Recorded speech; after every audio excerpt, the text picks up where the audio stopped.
My name is Davisha. I'm going to give you some information about natural delivery versus natural epidural deliveries. I have 3 children. I delivered 2 without epidural, 1 with epidural due to medical reasons.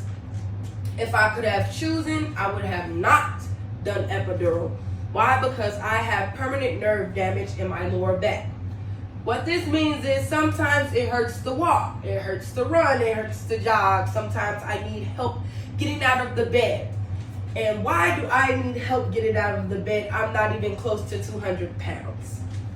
Not to say that if you're 200 pounds you need help, it's just more so like if you're overweight you would need help. I should not need help getting out of the bed. I'm 25 years old. Sometimes when I bend down to touch my toes, I need help standing up straight. It feels like something is pulling in my lower back, like my back needs to be cracked, but of course nothing is cracking. The pros and cons to epidural. The pros of epidural are it takes about 10 to 15 minutes to work. Sometimes I remember it being sooner than that, but sometimes it can take less than 10 minutes to work. Allows mommy to stay relaxed, alert, and stress-free. If at any time during your delivery you want to change your mind and you say, hey, I want to get epidural, this pain is too much, you can do that. Except for if you're literally on the table getting ready to push your baby out. That is the only time you cannot get epidural. Okay? It's safe and effective. The cons to epidural, or what the doctors like to call drawbacks.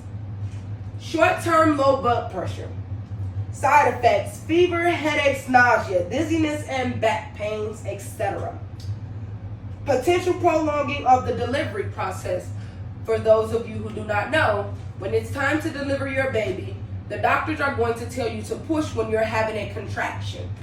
Because you are paralyzed from the waist down because of your epidural, you will not be able to know when you're having a contraction. So the doctors have to predict, okay, hey, she's having a contraction, push. You might not be having a contraction. So that's kind of hard. So that's going to prolong the process. Increased risk of perineal tearing. So because you do not know when when it's time to push, they have to force you to push, maybe before it's time, after it's time to push, one or the other, or they might have to go inside and have to physically pull the baby out. So therefore, they might tear you. Lower body becomes numb, which limits movement during labor. Potential need for a urinary catheter. So because you cannot no longer feel the sensation of needing to go to the washroom, you will probably use it on yourself. So, or you might not be able to go at all. So they're going to insert a catheter so that you can still go.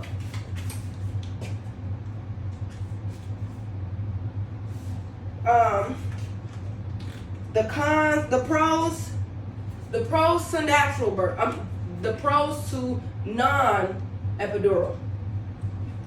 Shorter pushing time, ability to change birthing position, decreased risk of needing risky interventions, ability to bond with the baby immediately after giving birth, able to breastfeed immediately after giving birth, avoid side effects of epidural, the sense of accomplishments. Cons of natural birth.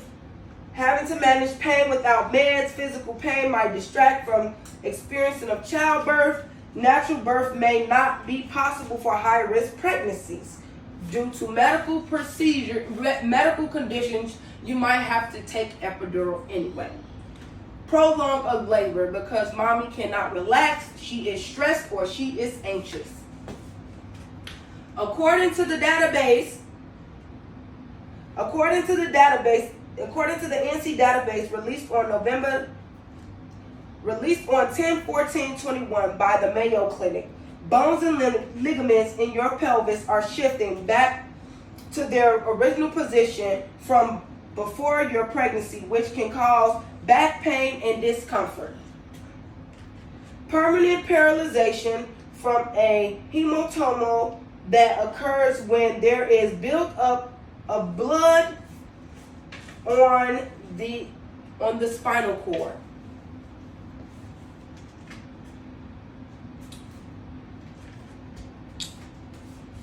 I read in this article in the NC Library database issued on 10/14/21 by the Cleveland Clinic. While it is rare while having epidural procedure, it can lead to some long-term complications, including permanent neurologic deficient due to spinal cord or nerve damage or damage to the nerve root from the epidural injection. According to this book I found in the NC Library called the Epidural Book, written by Dr. Richard Seinfeld, and I quote, "Epidural is used to block the pain in the nerve." I'm going to show you this picture and so to demonstrate what it is that he's talking about. This is a picture of the back and the inside of the back, which is your spine, the spinal cord, the epidural space, and the nerve. This is the epidural needle being injected into the epidural area. The epidural area is designed specifically for you to get the epidural injected in that space alone. So it is being the epidural is being shot into the back, and it's being sent to the nerve. It's on the side of the nerve, so it'll eventually spray on the nerve, get in the nerve, and block it from sending pain signals to the rest of the body.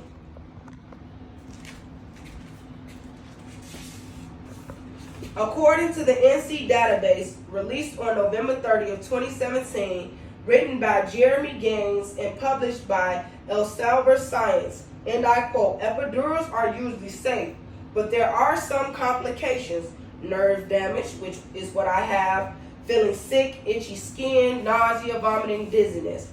According to the NC Library, I found in an article named "Spontaneous Vaginal Delivery," medically reviewed by many doctors, written by Erica Casino on June 4th, 2017. Vaginal deliveries is a method of childbirth most health experts recommend. So they really recommend without epidural. But if if you can't deal with pain, then get the epidural. Epidural is safe, but I would not prefer it because long-term back pain is no joke. Thank you for listening.